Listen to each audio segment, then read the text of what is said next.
अस्सलाम वालेकुम स्टूडेंट, ऐसे होंगे। आज बच्चों मैं आपके सामने अकाउंटिंग 2021 की एमसी क्विज़ लेकर हाजिर हुआ हूँ। आप एमसी क्विज़ इनकी स्टडी करें, इनको वॉच करें। इंशाल्लाह एमसी क्विज़ आप जानते हैं इस साल 40% आई है आपकी, तो इसलिए ज़्यादा से ज़्यादा मैं आपको तैयारी करने का नसीहत करता हूँ कि आप ज़्यादा से ज़्यादा तैयारी करें एमसी क्विज़ की, ताकि आपके 40% नंबर तो पूरे हो जाएँ आपके। ठीक है। अब अकाउंटिंग की जो एमसीक्यूज़ होती हैं वो दरअसल समझने की होती है, अंधाधुंध टिक लगाने की नहीं होती हैं। ठीक है, सोच समझ के आपको निशान लगाना पड़ते हैं कि आए ये दुरुस्त है या गलत है ये। ठीक है, तो मैं आपको वजाहत कर लूँ। आप अपने 5 साल आपके पास होंगे, 10 ईयर्स या 5 ईयर्स, वो आप निकाल लें, फिर आपको वजाहत समझ में आ जाएगी। ठीक है, ये 2021 का आपको नज़र आ रहा लिखा हुआ अकाउंटिंग का पेपर है ये। ठीक है, रेगुलर और प्राइवेट साथ है। सेक्शन ए के अंदर आपने एमसीक्यूज़ करनी है। तो पहली एमसीक्यूज़ लिखी है, देखते। The nature of sales discount account is, यानी सेल डिस्काउंट जो आपने पढ़ रखा है उसकी नेचर क्या होती है, ये मकसद है। तो इसमें 4 ऑप्शन है।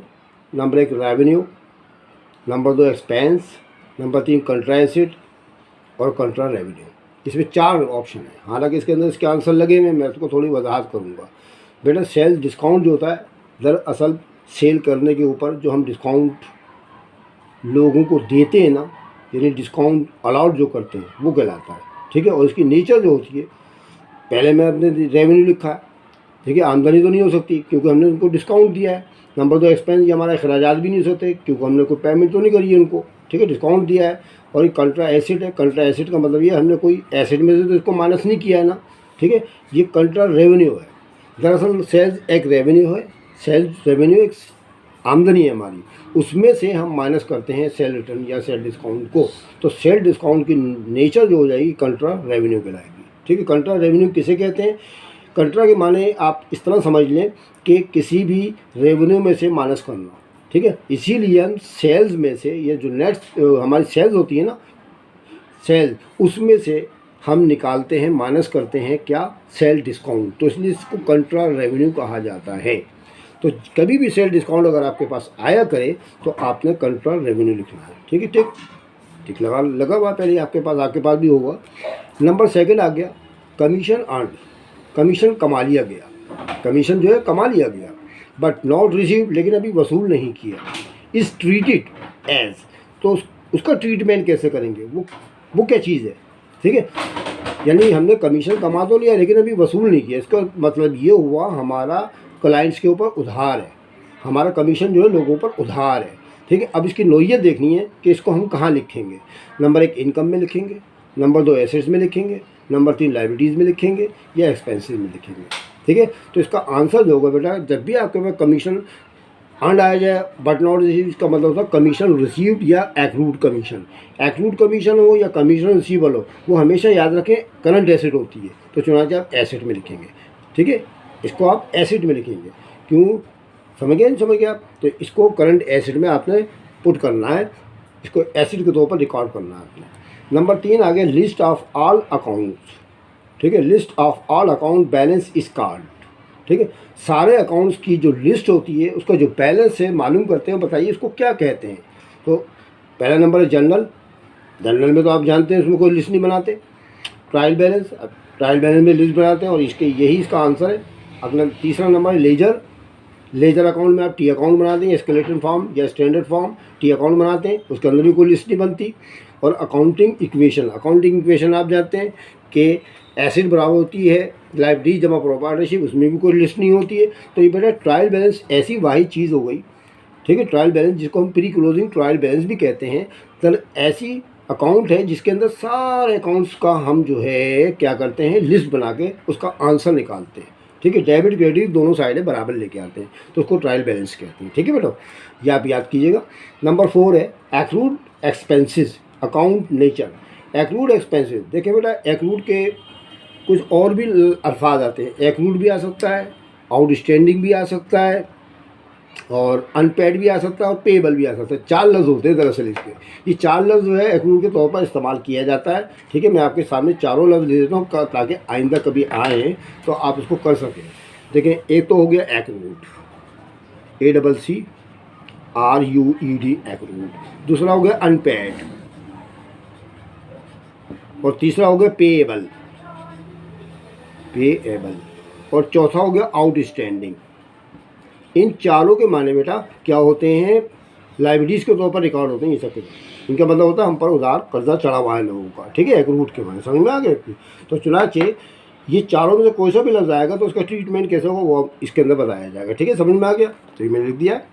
अच्छा, अब इसके अंदर लिखा ये है कि एक्रूड एक्सपेंसेस अकाउंट जो है उसकी नेचर क्या होगी, एसेट होगी, लाइबिलिटीज़ होगी, एक्सपेंस होगी या रेवेन्यू होगी, ठीक है। बेटा एसेट तो हो नहीं सकता, मैंने अभी आपको थोड़ी देर पहले बताया कि लाइबिलिटीज़ के तौर पर रिकॉर्ड करते हैं, यानी हम पर वाजिबात है। एक्रूड एक्सपेंसेस जितने भी होंगे वो सब हम पर वाजिबात हैं, लाइबिलिटीज़ हैं, हमें उनको बाद में पेमेंट करना है, वो हम पर उधार चढ़ा हुआ है, ठीक है। जैसे एक्रूड सैलरीज हो गई, एक्रूड इंश्योरेंस हो गया, जो भी हो, किसी भी एक्सपेंस के साथ अगर एक्रूड का लफ्ज़ आ जाए, आउटस्टैंडिंग का लफ्ज़ आ जाए, अनपेड का लफ्ज़ आ जाए, पेएबल का लफ्ज़ आ जाए, तो उसको कहते हैं लाइबिलिटी। तो आप ये लाइबिलिटी पे टिक लगा देंगे, लगा हुआ निशान आपके सामने, आप लगाए अपने 10 एज में, ठीक है।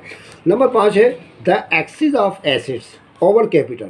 इसका तर्जुमा क्या है, इसकी मीनिंग मान ये है कि अगर एसेट जो है ज़्यादा हो जाए कैपिटल से तो बताइए क्या होगा, ठीक है। अगर एसेट जो है ओवर कैपिटल से ज़्यादा हो तो बताइए क्या होगा। नंबर 1 इनकम हो जाएगी, लाइबिलिटीज़ हो जाएगी, एक्सपेंस हो जाएगी या रेवेन्यू हो जाएगी, ठीक है। मतलब क्या हो गया, एसेट अगर कैपिटल से ज़्यादा हो जाए तो ओवर हो जाए कैपिटल से तो बताइए क्या होगा, ठीक है। तो एसेट अगर कैपिटल से ज़्यादा हो जाए तो बेटा यहाँ पर जो है वो हमारे प्रॉफिट के अंदर शुमार होगा, ठीक है, प्रॉफिट के अंदर शुमार होगा। तो इसके अंदर आप जो है इनकम भी लिख सकते हैं और रेवेन्यू भी लिख सकते हैं इसके अंदर, ठीक है। Number 6 rent collected in advance is recorded as. आपने रेंट वसूल किया इन एडवांस में, उसको रिकॉर्ड किस तरह करेंगे आप, ठीक है। आप उसको रिकॉर्ड किस तरह करेंगे, देखो बेटा, रिकॉर्ड अगर आप रेंट वसूल करते हैं एज ए इनकम, ठीक है, इनकम के तौर पर रिकॉर्ड करते हैं, इनकम के तौर पर रेंट ले रहे हैं, ठीक है, तो अगर हम वसूल करेंगे एडवांस में तो वो तो हो जाएगा हमारे लिए अनअर्नड। अनअर्नड कहते हैं जो अभी कमाया नहीं है, तो चुनाचे हम उसको रिकॉर्ड करेंगे अगर एडवांस का लफ्ज़ रेंट के साथ या किसी भी इनकम की चीज़ के साथ आपका एडवांस का लफ्ज़ आया करे तो वो हो जाती है हमारी अनअर्नड। तो चुनाचे हम इसके अंदर जो 4 ऑप्शन लिखे हैं, prepaid rent, rent income, unearned rent और रेंट एक्सपेंसेस। तो बेटा इसके अंदर आप तीसरे नंबर की जो लिखा ना अनअर्न्ड रेंट, इस पर आप टिक करें। गलती से किताब वालों ने ये मिस प्रिंट करा, रेंट इनकम पे लगा दिया है, तो आप अनअर्न्ड रेंट लिखें। जब भी एडवांस रेंट हो, एडवांस कमीशन हो, तो वो बेटा क्या कहलाता है, अनअर्न्ड, ठीक है, अनअर्न्ड, जो भी कमाया नहीं है। तो चुनाची ये हमारे पास ये वाला जवाब आ गया। फिर उसके बाद 7th है इन्वेंट्री ऑफ मर्चेंडाइज की जो बाकी बच जाता है inventory is reported on the balance sheet as. तो हम उसको बैलेंस शीट में कहाँ पर रिकॉर्ड करते हैं, नंबर 1 करंट एसेट में, नंबर 2 फिक्स्ड एसेट में, नंबर 3 इंटेंजिबल एसेट में, और या नंबर 4 कंट्रा एसेट में।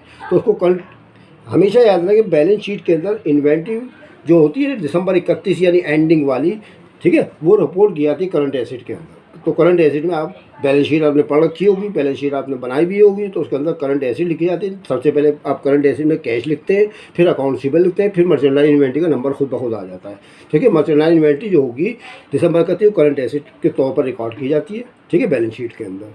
नंबर 8वां नंबर है if net profit of Sardar traders 25% of gross profit of ₹5,000 तो द अमाउंट ऑपरेटिंग एक्सपेंसेस कितना होगा, ठीक है। अब उसके लिए आप कैलकुलेटर इस्तेमाल कीजिएगा फ़ौरन, ठीक है। उसके लिए मैं आपको फटाफट तरीका बताता हूँ। देखिए यहाँ पर नोट ये करें कि आपको गिवन है ग्रॉस प्रॉफिट कितना 5,000, ठीक है, और वो 25% है, 25% है नेट इनकम का, ठीक है। तो चुनाचे आप ग्रॉस प्रॉफिट का 5,000 जो आपको दे रखा है उसमें 25%, तो हमें एक्सपेंसेस मालूम करने हैं, ठीक है, हमें एक्सपेंसेस मालूम करने हैं, ठीक है। तो चुनाचे यहाँ पर हम क्या करेंगे, यहाँ 5,000 लिखेंगे, कैलकुलेटर पे मैं भी लिखने वाला हूँ, बल्कि आपको लिख के भी दिखा देता हूँ ताकि आपको समझ में आ जाए।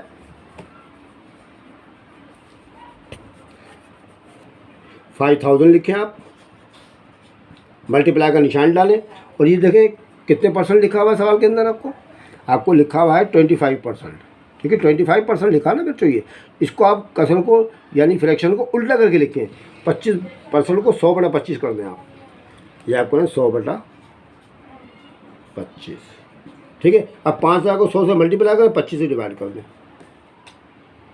5,000 को 100 से और तकसीम कर दें 25 से, ठीक है। तो ये आपके पास आ गया एक तरह से गलत, ये रॉन्ग आ रहा है इसके अंदर से। इसका एक मेथड भी है कि आप जो है 5,000 लिखें और 25%, क्योंकि इसमें ग्रॉस प्रॉफिट दे रखा है आपको 5,000 का 25%, ये निकालें आप 5,000 का 25%, ये 1,250 रुपये आ रहा है, ठीक है। ये 1,250, इस 1,250 को आपने 5,000 में से माइनस करना है, ठीक है। माइनस कर दें आप 5,000 में से, तो ये हो जाएगा 3,750, ठीक है। ये आपके पास 3,750 रुपये की जो फिगर आई है ना, ये कहलाएगी आपका आंसर, ठीक है। इसके अंदर टेक करें कि 3,750 है या नहीं है। ये देखें 3,750 हमारे पास सामने लिखे हुए नजर आ रहे हैं, तो ये इसका आंसर है। फिर एक दफ़ा पढ़ने देते हैं। अगर नेट प्रॉफिट सरदार ट्रेडर्स का 25% ऑफ ग्रॉस प्रॉफिट का हो, ठीक है, 5,000, ठीक है। नेट प्रॉफिट आपका 5,000 है, ग्रॉस प्रॉफिट का 25% है ये, ठीक है। तो बताइए ऑपरेटिंग एक्सपेंसेस कितने होंगे। तो इस 5,000 में से 25% तो आपका नेट प्रॉफिट हो जाएगा, ठीक है।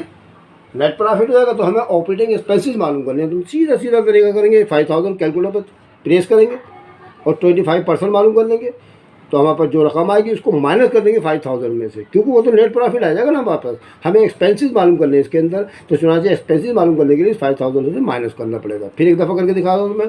देखिए पहले क्या करना है आपने, इस तरह के सवालों के अंदर पहले 5,000 दबाएँ आप, ठीक है।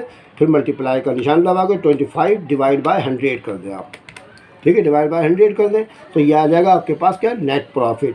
अभी नेट प्रॉफिट हमें थोड़ी मालूम करना है, हमें तो एक्सपेंसेस मालूम करना है ना 5,000 के अंदर। तो माइनस का निशान डाल के 5,000 दबा दें, ठीक है। तो बराबर आपके पास आ जाएगा 3,750, ये एक्सपेंसेस आ गए आपके, ठीक है। ये एक्सपेंसेस आ जाएंगे आपके, ये वाले आपका जवाब आ गया। फिर नंबर में आ रहा है this account usually show credit balance. ये आपको 4 अकाउंट दे रखे हैं और इसमें पूछ रहे हैं बताइए इनमें कोई एक अकाउंट जो है ना क्रेडिट बैलेंस होता है, ठीक है। देखते हैं कौन कौन से क्रेडिट बैलेंस है। तो 4 नाम है इसके अंदर। Number 1 revenue, number 2 assets, expenses और ड्राइंग। देखिए बेटा ड्राइंग हमेशा डेबिट होती है, उसकी नेचर ही डेबिट है। एक्सपेंसेस हमेशा डेबिट होते हैं, उसकी भी नेचर डेबिट है। और एसेट की नेचर भी डेबिट है। रेवेन्यू यानी आमदनी जो होती है, सेल की शक्ल में हो या कमीशन की शक्ल में हो, वो हमेशा क्रेडिट होती है। तो रेवेन्यू की नेचर जो है ना क्रेडिट है, या आप रेवेन्यू पे टिक लगाए। अब 10वां नंबर है cost of good sold plus gross profit is equal to, ठीक है। कॉस्ट ऑफ गुड सोल्ड में अगर आप प्लस कर लें ग्रॉस प्रॉफिट को, तो बताइए क्या जवाब आएगा, net sales, net profit, operating expenses या फिर नेट लॉस, ठीक है। नेट लॉस आएगा। इसकी थोड़ी सी मैं वजाहत कर दूं कि मैं क्या, देखिए आप जानते हैं कि सबसे पहले इनकम स्टेटमेंट में सेल लिखते हैं, क्या लिखते हैं, सेल्स। उसमें से निकाल देते हैं कॉस्ट ऑफ गुड सोल्ड, क्या निकाल देते हैं, कॉस्ट ऑफ गुड सोल्ड। तो आपके पास जो हासिल होता है वो आता है ग्रॉस प्रॉफिट, जीपी, ठीक है। ग्रॉस प्रॉफिट आपके पास हासिल हो जाता है बच्चों, ठीक है। अभी ग्रॉस प्रॉफिट जो है अभी देखिए माइनस का है ना, ये माइनस का है, इस तरफ जाके क्या हो जाएगा, ये हो जाएगा प्लस का। और ये ग्रॉस प्रॉफिट देखिए प्लस का है ना, उधर जाके माइनस का हो जाएगा। तो इसका मतलब ये सेल्स हो गया नहीं, ठीक है। और ये प्लस का उधर जाके माइनस का हो जाएगा, जीपी बराबर है gross cost of good sold के आपके पास आ जाता है, कॉस्ट ऑफ गुड सोल्ड के बाद। तो सुना चाहिए यहाँ पर भी यही है कि यहाँ पर लिखा है cost of good sold plus gross profit. Cost of good sold ये रहा और प्लस ग्रॉस प्रॉफिट, देखो दोनों ये माइनस का होता है कि प्लस का हो जाएगा ना, इन दोनों को जमा कर लें, प्लस कर लें, तो क्या जवाब आएगा आपके पास, देखिए नेट सेल्स आ गया, देखिए नेट सेल्स आ गया आपके पास, ठीक है। सेल्स माइनस ग्रॉस प्रॉफिट का फार्मूला होता है बराबर कॉस्ट ऑफ गुड सोल्ड के होता है। तो सुना चाहिए हमें कॉस्ट ऑफ गुड सोल्ड में प्लस कर लेंगे, माइनस का होता जाके प्लस का हो जाएगा ना, तो इसमें जमा कर लेंगे तो सेल हमारे पास आ जाएगी हमारे पास, ठीक है। तो ये इसका जवाब आ गया जनाब। तो आप कुछ भी तो याद करने की होती है, आप याद रखिएगा इन बातों को, ठीक है। उसके बाद है नंबर अगला 11वां नंबर है cash book is use for recording. Cash book काय के लिए इस्तेमाल की जाती है। नंबर 1 कैश रेसिट, सिर्फ कैश वसूल करने के लिए। नंबर 2 कैश पेमेंट ओनली, सिर्फ कैश अदा करने के लिए, अदायगी करने के लिए। कैश एंड क्रेडिट ट्रांजेक्शन, उधार और नकद दोनों मामलात के लिए, या कैश ट्रांजेक्शन या कैश ट्रांजेक्शन। तो हमेशा याद रखें कैश बुक जो इस्तेमाल होती है हमेशा सिर्फ कैश ट्रांजेक्शन के इस्तेमाल होती है। अगर कोई ऐसी ट्रांजेक्शन आ जाए जो क्रेडिट में हो तो उसको तो लिखते ही नहीं है उसके अंदर, तो यहाँ से कैश ट्रांजेक्शन आपका आंसर आ गया। फिर उसके बाद अगला नंबर आ गया income statement is prepare to know. Income statement काय के लिए तैयार करते हैं आप लोग? Number 1 net income loss, income या लॉस मालूम करने के लिए, फाइनेंशियल पोजीशन, सालाना पोजीशन जो आपकी फाइनेंशियली पोजीशन है वो मालूम करने के लिए, या टोटल एसेट मालूम करने के लिए, या टोटल इक्विटीज़ मालूम करने के लिए। तो बेटा इसका जवाब होगा हम इनकम स्टेटमेंट जिसको स्टेटमेंट ऑफ प्रॉफिट और लॉस भी कहा जाता है वो हम सिर्फ और सिर्फ नेट प्रॉफिट या नेट लॉस मालूम करने के लिए मालूम करते हैं। आप इस पर टिक लगाएं, उसको याद कीजिएगा। नंबर अगला है owners equity is decrease. Owner की इक्विटी डिक्रीज यानी कम हो जाती है बाय काय से? नेट प्रॉफिट से। तो बेटा नेट प्रॉफिट से तो डिक्रीज नहीं होती, इंक्रीज होती है, क्योंकि अगर नेट प्रॉफिट होगा तो कैपिटल में जाके जमा हो जाता है वो। ये तो गलत हो गया आपका। नेट लॉस से, हाँ ये ठीक है कि अगर ऑनर इक्विटी में से लॉस को माना किया है तो डिक्रीज हो जाता है वो, ठीक है। तो नेट लॉस का जवाब है। आगे मजीद पढ़ा रहा हूँ मैं। एडिशनल इन्वेस्टमेंट माने कारोबार में मजीद पैसा लगाना, उससे भी कैपिटल बढ़ जाता है आपका। ग्रॉस प्रॉफिट से भी क्या है कैपिटल बढ़ जाता है, इंक्रीज हो जाता है। तो डिक्रीज ओनली नेट लॉस से होता है। तो आप इन नेट लॉस पर निशान लगा लो, ठीक है बच्चा। तो नेट लॉस ही चारों चीज़ें मैंने आपको करा दी हैं, ठीक है। फिर मैं मतलब पढ़ा देता हूँ आपको एक दफ़ा, ठीक है। नेट लॉस के ऑनर्स की इक्विटी जो है डिक्रीज हो जाती है काय से? नेट प्रॉफिट से डिक्रीज होती है, नो। नेट लॉस से होती है, यस। एडिशनल इन्वेस्टमेंट में नो, और ग्रॉस प्रॉफिट नो, क्योंकि इन तीनों से तो बढ़ती है, ठीक है। हमें तो डिक्रीज मालूम करना है, तो नेट लॉस से डिक्रीज होती है। अब 14वां नंबर है if assets of A business. अगर किसी बिजनेस की एसेट जो है उनकी कीमत जो है 1,80,000 हो, इनकी अमाउंट जो है 1,80,000 हो, एंड इट्स लाइबिलिटीज़ जो हों 1/3 यानी 1/3 ऑफ द एसेट्स हों, तो बताइए लाइबिलिटीज़ कितनी होंगी? इसमें लाइबिलिटीज़ कितनी होंगी? तो इसका तरीका भी आप कैलकुलेटर पे मालूम कर सकते हैं बच्चों। पहले मैं आपको राइटिंग करके दिखा दूँ। देखिए टोटल एसेट जो आपको दे रखी हैं वो दे रखी हैं 1,80,000। तो पहले आप 1,80,000 लिखें यहाँ पर, 1,80,000 मल्टीप्लाई का निशान डाल के 1/3 लिखे। अब 180,000 को 3 से कर देंगे तो आपके साथ 60,000 आ जाएगा, ठीक है। 60,000 आ गया, आगे नहीं आ गया 60,000, ठीक है। समझ में आ गया? इस 60,000 को 180,000 में से माइनस कर दें, जैसे मैंने ये को पीछे कराया था। 180,000 माइनस 60,000, ठीक है। कैलकुलेटर पर कर दिएगा, 1,20,000 रुपये जवाब आ जाएगा आपके पास, ठीक है। तो चुना चाहिए यहाँ पर हमें मालूम यही करना था कि बताइए लाइबिलिटीज़ क्या होगी, ठीक है। लाइबिलिटीज़ क्या होगी तो कैलकुलेटर पे करके दिखा देते हैं आपको कि 1,80,000 हो गया, ज़रूरत कर देंगे 1 से, ठीक है, और डिवाइड कर देंगे आप 3 से, ठीक है। तो ये आ जाएगा 60,000, इसको माइनस कर दीजिएगा 4 और 1,80,000 से, जो भी आपका 1,80,000, तो यह आ जाएगा 1,20,000। ये आपका आंसर आ गया। 1,20,000 रुपये लिखा हुआ आपके सामने, ठीक है बच्चों। 1,20,000 रुपये लिखा हुआ है, ठीक है। यहाँ तक आ गए हम 15 तक, बल्कि 14 हो गई। अब हम आगे चलते हैं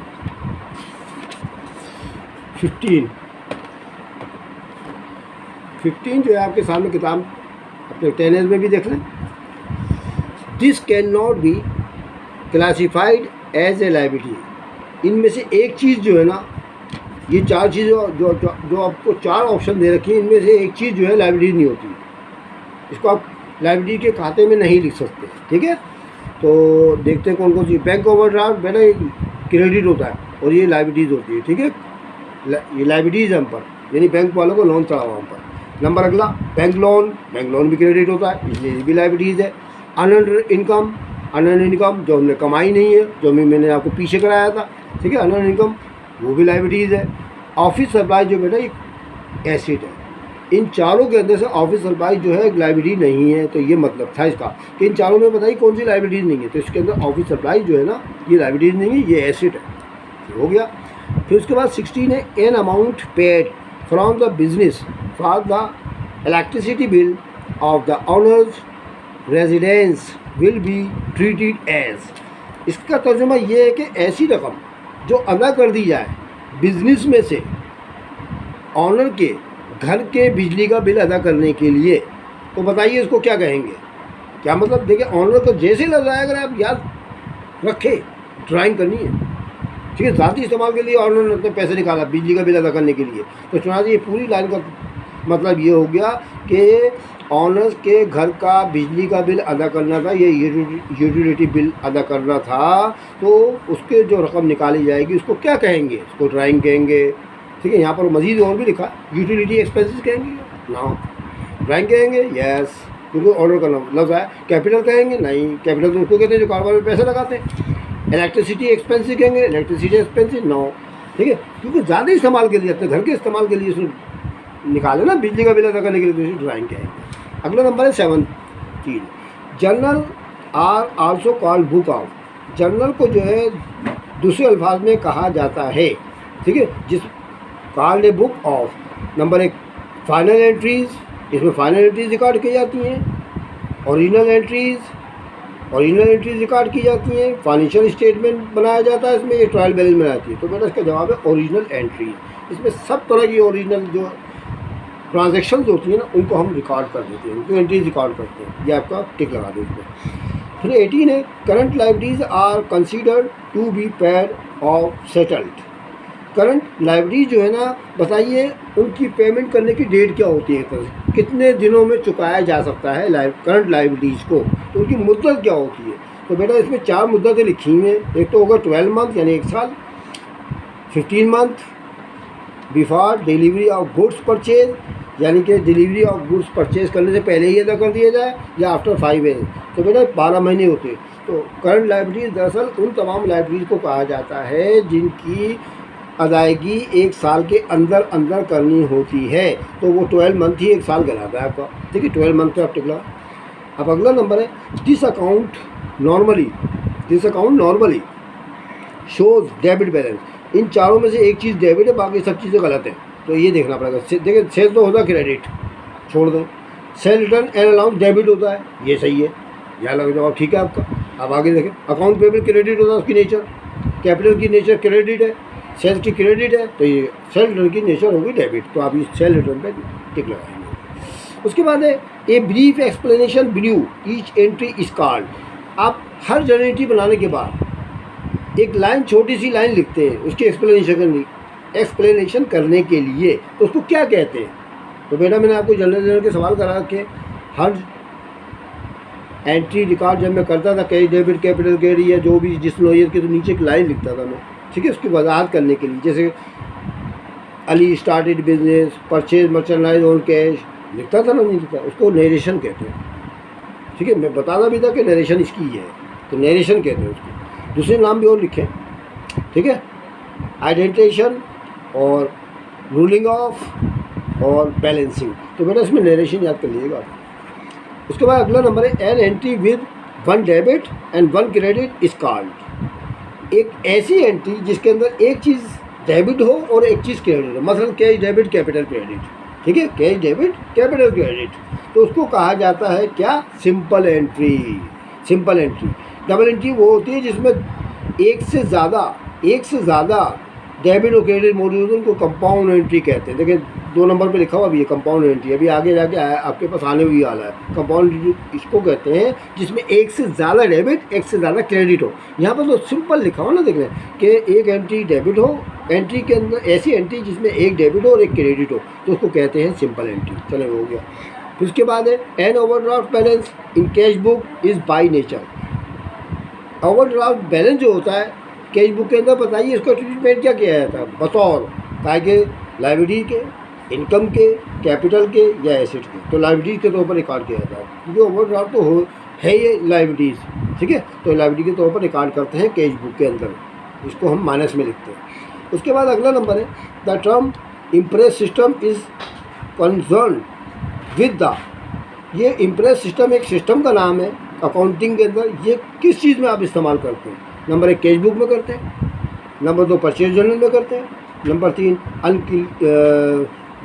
पेटी कैश बुक में करते हैं, या फिर बैंक रिकॉन्सिलिएशन स्टेट में करते हैं। तो बेटा ये जो इम्प्रेस सिस्टम इस्तेमाल करेंगे, अभी हम जो पेटी कैश बुक का सवाल कराएंगे उसमें आपको वजाहत के साथ बता देंगे कि पेटी कैश बुक के अंदर जो हम सिस्टम इस्तेमाल करते हैं वो इम्प्रेस सिस्टम कहलाता है। तो इस वजह से पेटी कैश बुक उसका आंसर है।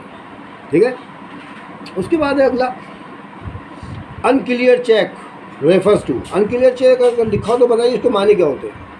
तो इसका जवाब होता है अनक्लियर चेक कहते हैं वैसे कि अगर चेक को डिपॉजिट कराया जाए और वो बैंक स्टेटमेंट में मौजूद ना हो तो उसको कहते हैं अनक्लियर चेक, यानी बैंक ने क्लियर ही नहीं किया, अनक्लियर चेक है। तो यहाँ पे इंग्लिश में लिखा हुआ ए चेक डिपॉजिट, एक चेक डिपॉजिट कराया गया इनटू द बैंक, बैंक के अंदर, बट नॉट येट नॉट, लेकिन अभी तक क्रेडिट नहीं किया बैंक वालों ने क्लियर नहीं किया, अनक्लियर चेक।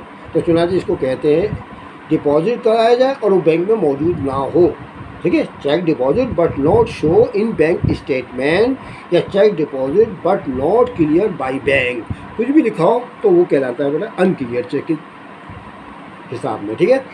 अब इसका अगला नंबर आ गया cash book also serve the purpose of.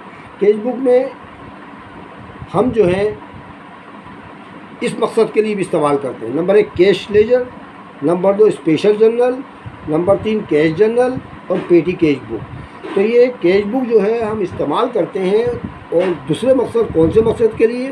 Cash ledger के लिए, ठीक है। कैश लेजर के लिए इस्तेमाल करते हैं, क्योंकि इसके अंदर जो है अगर हम लेजर बनाएंगे सिर्फ कैश के बनाएंगे सिर्फ सारे के सारे, क्योंकि इसमें कैश बुक के अंदर सारी की सारी ट्रांजेक्शन होती है कैश के बारे में होती हैं। और जबकि स्पेशल जर्नल जो आप जानते होंगे बेटा उसमें तो क्रेडिट होता है सारा का सारा काम, ठीक है।